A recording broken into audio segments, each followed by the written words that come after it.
Hello ladies and gentlemen, welcome to another virtual program of Kennesaw Mountain National Battlefield Park.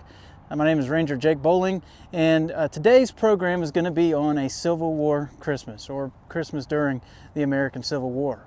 I'm standing in our front field just off to the corner of the patio, if you're familiar with the area.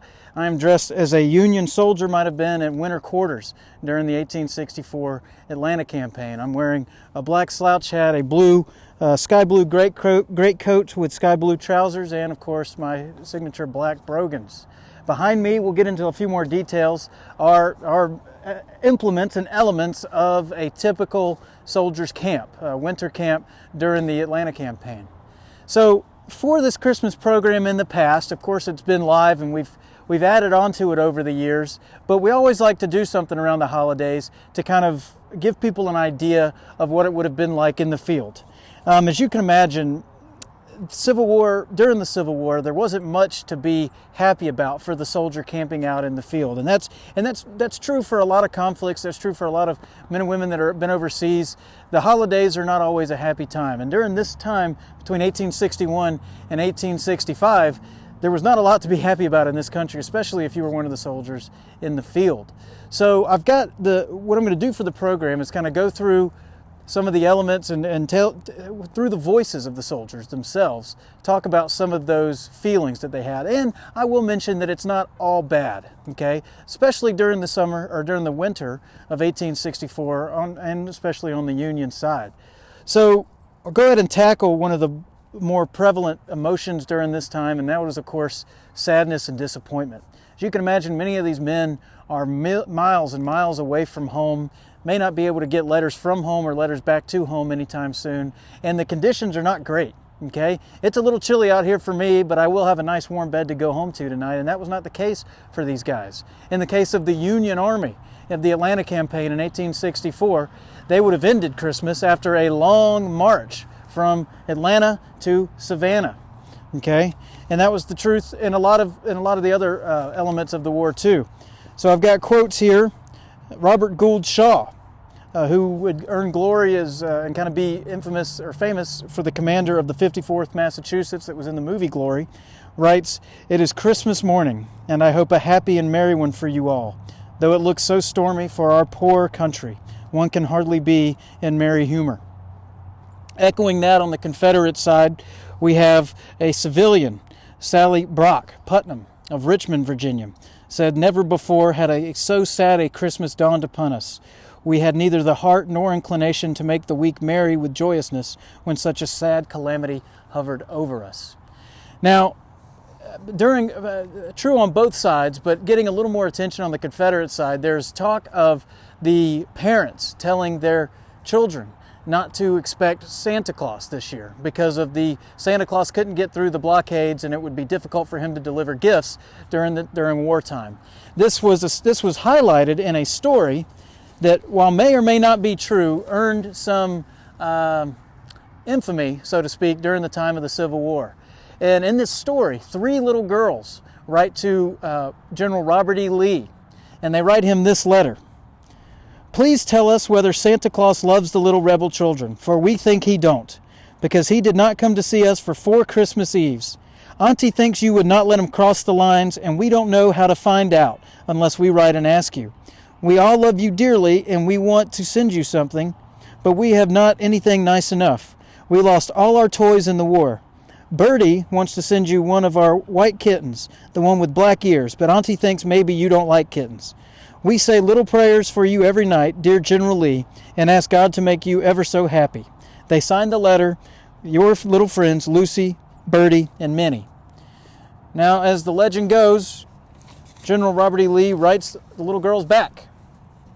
And his letter states, "The first Christmas Eve of the war, I was walking up and down in the campground when I thought I heard a singular noise above my head. And on looking to find out from whence it came, I saw the queerest, funniest looking old fellow riding along in a sleigh through the war. On closer inspection, he proved to be Santa Claus. 'Halt, halt,' I said.